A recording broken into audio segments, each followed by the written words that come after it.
આ એ જાપાનનો સિપાહી હતો જે જંગ પૂરી થયા પછી પણ 29 વર્ષ સુધી એકલો જ એક દેશ સામે લડતો રહ્યો, કારણ કે તેને ખબર જ નહોતી કે જંગ પૂરી થઈ ચૂકી છે. જાપાનની હુકુમતે તેને મરેલો જાહેર કરી દીધો હતો. તેના ઘરે શોક પણ મનાવવામાં આવ્યો હતો, પરંતુ હકીકતમાં તે જીવતો હતો અને પોતાની ડ્યુટી નિભાવી રહ્યો હતો. આ કહાની છે હીરો નોડાની. 1944માં વર્લ્ડ વોર 2 ના સમય દરમિયાન જાપાને પોતાના સૈનિકોનો એક દળ તૈયાર કર્યો અને તેમને ફિલિપીનના લુબેંગ આઇલેન્ડ પર મોકલ્યા, જેથી તેઓ જેટલું બની શકે તેટલું દુશ્મનને નબળું કરી શકે. અને હીરો નોડાને એ ટીમનો લીડર બનાવવામાં આવ્યો, કારણ કે નોડા એક ગેરિલા કમાન્ડર હતો અને તેને જંગ લડવાનો અનુભવ પણ બીજા કરતા વધારે હતો. તેમને રવાના કરતા પહેલા મેજર તાનાકુશીએ હીરો નોડાને કસમ અપાવી કે જ્યાં સુધી હું ઓર્ડર ન આપું ત્યાં સુધી તમે તમારી જગ્યા છોડશો નહીં અને હાર પણ માનશો નહીં, અને જ્યારે જાપાન જંગ જીતી જશે ત્યારે અમે ખુદ તમને અહીંથી લેવા આવીશું. હીરો નોડાએ એવું જ કર્યું. તે પોતાના સિપાહીઓ સાથે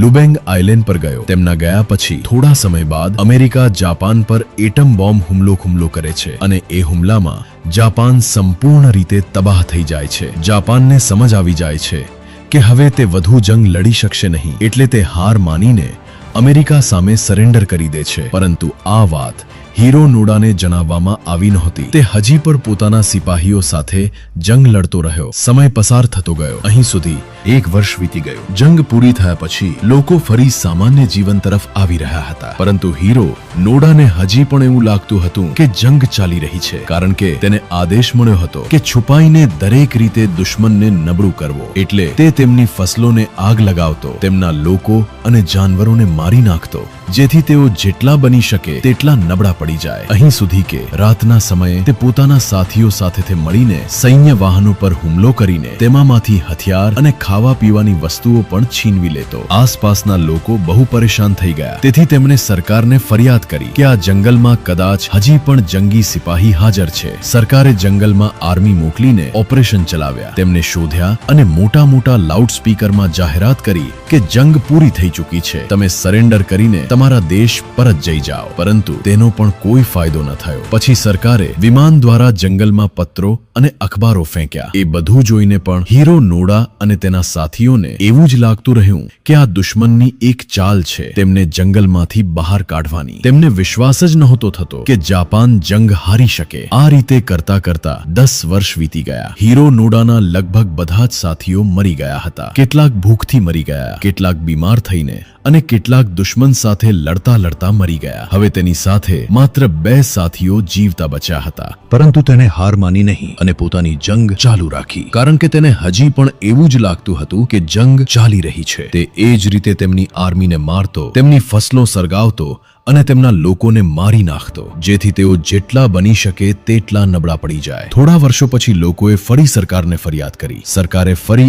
આર્મી મોકલી તેમને શોધવા માટે. પરંતુ હીરો નોડા એક ગેરિલા કમાન્ડર હતો. તેના માટે આર્મીથી છુપાઈ જવું કોઈ મોટી વાત નહોતી. બહુ શોધખોળ કર્યા પછી પણ આર્મીને ત્યાં કોઈ મળ્યું નહીં. સરકારે એકવાર ફરી વિમાન દ્વારા અખબારો નીચે ફેંક્યા, પરંતુ હીરો નોડાને હજી પણ એવું જ લાગતું રહ્યું કે આ દુશ્મનની ચાલ છે. પરંતુ હીરો નોડાના એ 2 સાથીઓમાંથી એકને લાગ્યું કે કદાચ સાચે જ જંગ પૂરી થઈ ગઈ હશે, કારણ કે ઘણા વર્ષોથી બહાર ન તો ગોળીબારની અવાજો આવી રહ્યા હતા, ન તો ધડાકાઓની, અને બહાર શહેરમાં પણ અમનનું માહોલ હતું. તેથી હીરો નોડાથી છુપાઈને તે એક રાત્રે જંગલમાંથી ભાગી ગયો અને અમેરિકન આર્મી સામે સરેન્ડર કરી દીધું. જ્યારે હીરો નોડાને પોતાના સાથીના ગાયબ થવાની ખબર પડી ત્યારે તેને એવું લાગ્યું નહીં કે તે ભાગી ગયો હશે, પરંતુ તેને એવું લાગ્યું કે તેના મિત્રને આર્મીએ પકડી લીધો હશે અથવા મારી નાખ્યો હશે. જે જગ્યાએ પહેલા તેનું ઠેકાણું હતું, જ્યાં તે જંગલમાં રહેતો હતો, તેણે પોતાનું ઠેકાણું બદલી નાખ્યું અને પોતાનું મિશન એ જ રીતે ચાલુ રાખ્યું.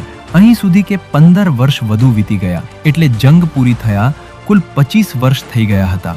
દુનિયા આગળ વધી રહી હતી, નવી ટેકનોલોજી આવી રહી હતી, અને એ જંગના કિસ્સા હવે બાળકો માત્ર વાર્તાઓમાં જ વાંચતા હતા. પરંતુ હીરો નોડા હજી પણ એ જંગ લડી રહ્યો હતો. આખરે તંગ આવીને અમેરિકન ગવર્મેન્ટે જાપાની ગવર્મેન્ટને કહ્યું કે કદાચ તમારો કોઈ સિપાહી હજી પણ અમારા વિસ્તારમાં છે જે સતત અમારા લોકો અને વસ્તુઓને નુકસાન પહોંચાડી રહ્યો છે. જાપાની ગવર્મેન્ટ જંગ પૂરી થયા 25 વર્ષ બાદ આ વાત સાંભળીને હેરાન થઈ ગઈ કે આખરે હજી સુધી કોણ લડી રહ્યો છે, જ્યારે અમે તો સરેન્ડર કરી દીધું હતું. અને હાર માની લીધી હતી. જાપાની ગવર્મેન્ટે લુબેંગ આઇલેન્ડ પર જેટલા પણ સિપાહી મોકલ્યા હતા તેમનો બધો ડેટા ચેક કર્યો. ત્યારે ખબર પડી કે બાકીના બધા સિપાહીઓનો તો રેકોર્ડ હાજર છે. કોઈ જીવતો પાછો આવ્યો હતો તો કોઈ ત્યાં માર્યો ગયો હતો, તો તેની લાશ પણ પાછી આવી હતી. પરંતુ એક વ્યક્તિ એવો હતો જેના વિશે હજુ સુધી કોઈ માહિતી મળી ન હતી અને તે હતો હીરો નોડા. આ ખબર જાપાનમાં આગની જેમ ફેલાઈ ગઈ. લોકો હેરાન હતા કે માત્ર એક માણસ 25 વર્ષ સુધી કેવી રીતે લડી શકે.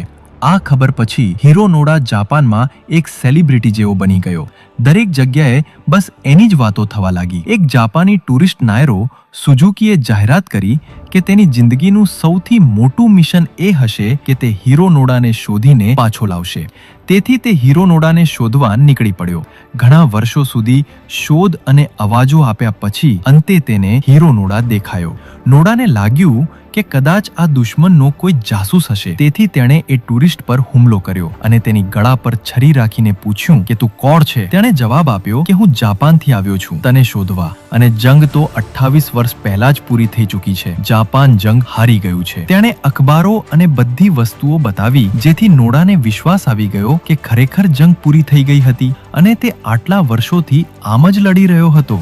હીરો નોડાની ખોટ ત્યારે સફળતામાં આવી કે તેણે તે એની કિંગળી રહ્યો હતો. હીરો નોડાએ કહ્યું કે ચાલો માનું કે જંગ પૂરી થઈ ગઈ છે, પરંતુ મેજર તાનાકુશીએ મને કસમ અપાવી હતી કે જ્યાં સુધી તે નહીં કહે ત્યાં સુધી હું અહીંથી નહીં જાઉં. તેથી મેજર તાનાકુશીને કહો કે તે ખુદ આવીને મને અહીંથી લઈ જાય, નહીં તો હું નહીં આવી શકું. એ ટુરિસ્ટ પાછો આવ્યો અને મેજર તાનાકુશીને શોધ્યો.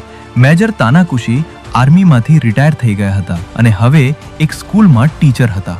તે તેમને પોતાના સાથે લઈને હીરો નોડા પાસે ગયા અને આખરે 29 વર્ષ સુધી જંગ લડ્યા પછી હીરો નોડાએ આખી દુનિયા સામે સરેન્ડર કરી દીધું. આ ઘટનાને આખી દુનિયાના અખબારોએ કવર કરી. હજારોની સંખ્યામાં લોકો હીરો નોડાને જોવા આવ્યા હતા. એ સમય જોવામાં આવે તો હીરો નોડા ફિલિપિન ગવર્મેન્ટ માટે એક મુજરિમ હતો. તેણે ઘણા નિર્દોષ લોકોને માર્યા હતા અને દેશને પણ ઘણું નુકસાન પહોંચાડ્યું હતું. પરંતુ ફિલિપિન ગવર્મેન્ટે તેને માફ કરી દીધો અને છોડીને દીધો, એ કહીને કે તેને ખબર જ નહોતી કે જંગ પૂરી થઈ ચૂકી છે. તે તો ફક્ત પોતાની ડ્યુટી નિભાવી રહ્યો હતો. આ હતી અમારી આજની સ્ટોરી. મને આશા છે કે તમને પસંદ આવી હશે. હું અને તમે ફરી મળશું કોઈ એક નવા વિડીયોમાં. ત્યાં સુધી માટે પોતાનો ઘણો બધો ખ્યાલ રાખજો.